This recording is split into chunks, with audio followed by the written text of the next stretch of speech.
À la fin de ce film, vous saurez comment mettre en service et régler un poste de soudage à l'arc à l'électrode enrobée. Voyons la mise en service. Cet appareil permet deux types de soudage, électrode enrobée et TIG. Nous ne nous intéresserons qu'à son fonctionnement en soudage à l'électrode enrobée. Il est souhaitable qu'une personne compétente se soit assurée que le branchement de l'appareil soit adapté au réseau. L'interrupteur est sur arrêt. Nous raccordons le câble de la pince porte-électrode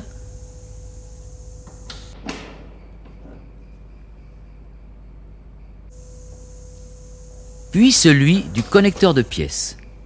La norme dit d'ailleurs que le terme de masse est impropre.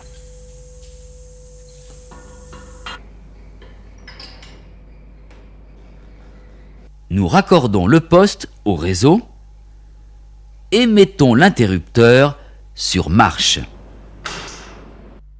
Pince, connecteur de pièces, réseau, mise en marche. Vérification du type de courant.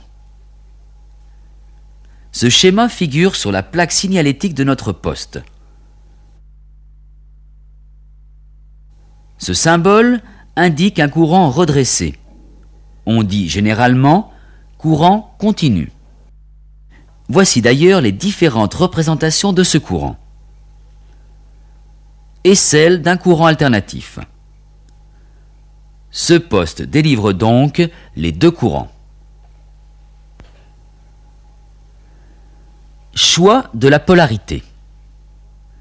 En courant continu, le branchement de la pince dépend de l'électrode utilisée. Vous vous rappelez qu'il y a deux sortes d'enrobage, rutile et basique. En rutile, la pince porte-électrode se branche au moins, alors qu'en basique, elle se branche au plus.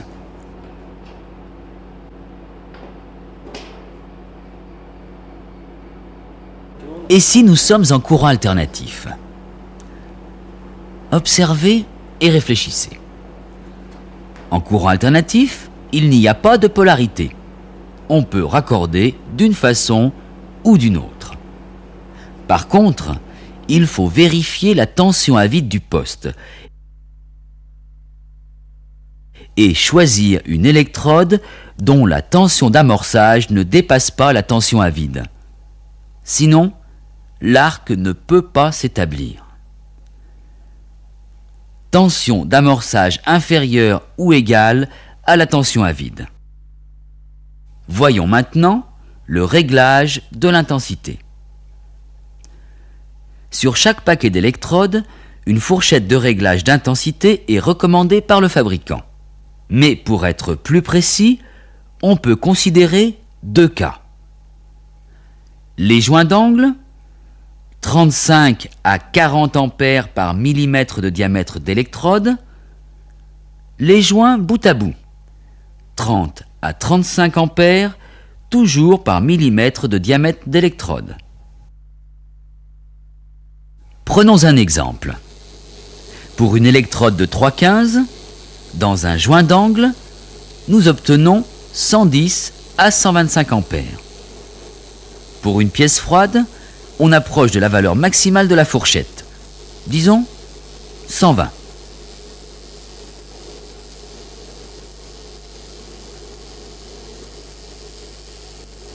Et on diminue l'intensité lorsque la pièce est chaude. Tout ceci, bien sûr, est une base. Et avec l'expérience, vous affinerez vos réglages. Résumons. Nous avons vu le type de courant délivré par l'appareil, le choix de la polarité. En courant continu, l'électrode rutile se branche au moins, la basique au plus.